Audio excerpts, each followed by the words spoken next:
I wasn't supposed to open the door. But when the knocking started at 3 a.m., I did, and now the thing outside won't stop laughing. Who the hell is knocking at this hour? The sound wasn't normal. It wasn't human. It was like fingers tapping, but too many fingers. Too fast. Don't answer it, please. It's probably just some drunk idiot. I turned the knob. The door creaked open. And there it was. A face, but wrong. Too wide. Too many teeth. Hello, neighbor. Can I borrow some sugar? His voice was wet, like it was chewing on its own tongue. What the hell are you? Oh, I'm just hungry. It stepped forward, the hallway light flickered. That's when I saw its shadow. It didn't match its body. Close the door, now. I slammed it shut. The knocking started again. Louder. Faster. You shouldn't have done that. The door handle began to turn, on its own. That's impossible. I locked it. The air got colder. The laughter started again. But this time, it wasn't just outside. It was inside the house. It's in here with us. The lights went out. Something brushed against my leg. Found you. I ran, but no matter how many doors I closed behind me, the laughter kept getting closer. This isn't real. This can't be real. Then I saw it. The mirror. And in the reflection, it wasn't me staring back. You should have stayed in bed. The glass shattered, and the last thing I heard was its voice, whispering right into my ear. Now we can play forever. The house went silent, but I know it's still here, waiting, watching, and when you least expect it, Knock, knock. do you answer? It's gone. It has to be gone. Then why do I still hear breathing? A slow, ragged sound, not from the door, not from the hall, from inside the room. You didn't think it was that easy, did you? The voice came from the corner, the darkest part, where the shadows didn't move right. What do you want? Just a little game. Hide and seek. But I always find you. The floorboards creaked. Something dragged itself closer. The window, we can jump. I lunged for it, my fingers scraped the glass, but the latch was rusted shut. No cheating.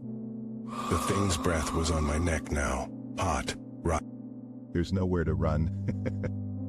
Then the power came back on. The lights burned bright. For a second, I thought it was over. Oh God.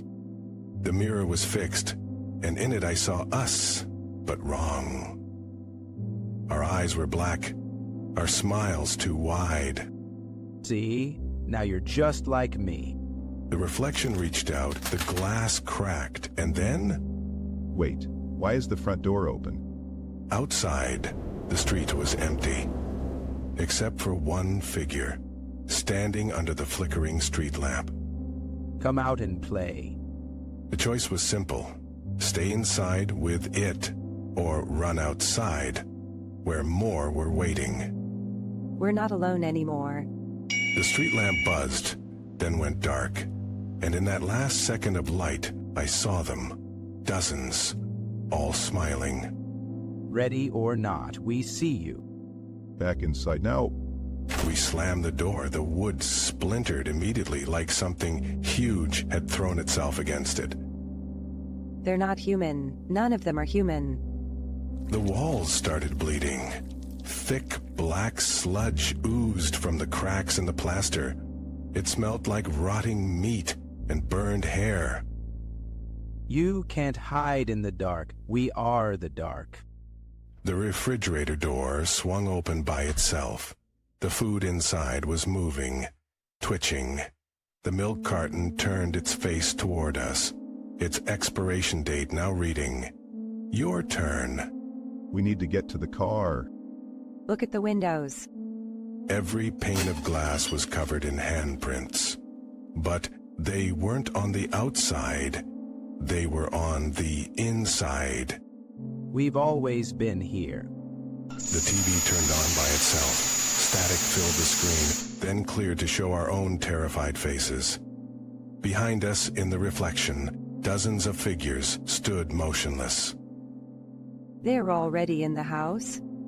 The ceiling fan began spinning wildly, even though the switch was off. With each rotation, something heavy and wet dripped onto the floor below. You should have stayed in bed. The front door creaked open again. This time, the street was completely gone. Just an endless black void, and standing at the threshold. Oh God, that's not me. The figure wore my face, but its smile stretched from ear to ear, filled with needle-thin teeth. It held out its hand. Come join the fun. The walls began to pulse like a heartbeat. The floorboards started cracking open, revealing something moving just beneath the surface. They're under the house too. The thing wearing my face stepped forward. Its shadow didn't match its movements. And when it spoke again, its voice came from everywhere at once. You were never alone. The basement. There's a way out through the old coal chute. We bolted for the basement door, just as the walls started breathing.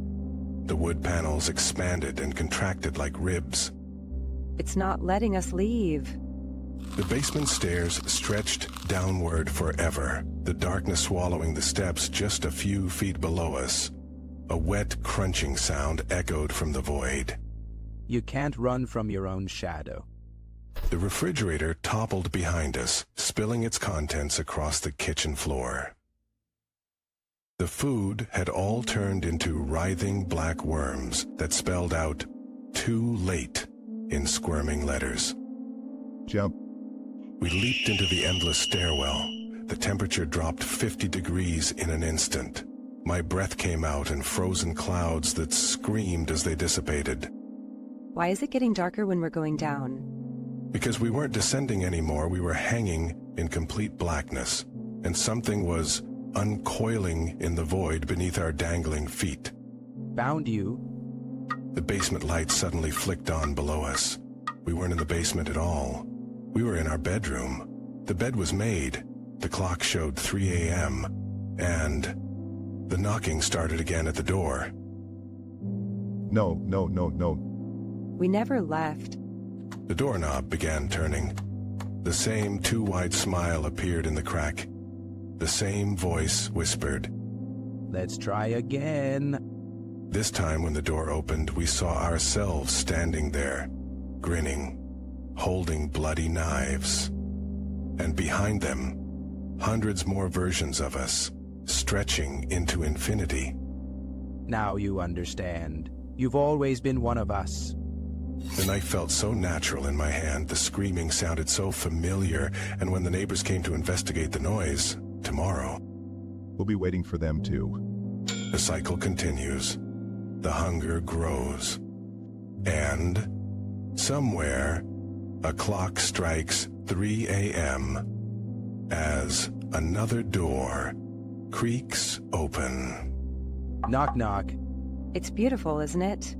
She was right. The screaming had stopped. The fear was gone. The house felt warm now, alive in ways I'd never noticed before. The walls pulsed gently, like a sleeping giant's breath. Welcome home. Outside, the first rays of dawn touched the broken windows. But the light didn't reach us anymore. It never would again. And when the mailman comes at noon, when the pizza delivery kid rings the bell at dusk, We'll be so very hungry. the door creaks on its hinges. A fresh set of knuckles raises to knock. Somewhere, a clock's hands stick at 3 a.m. forever. And from the darkness behind the door, a chorus of familiar voices whisper together.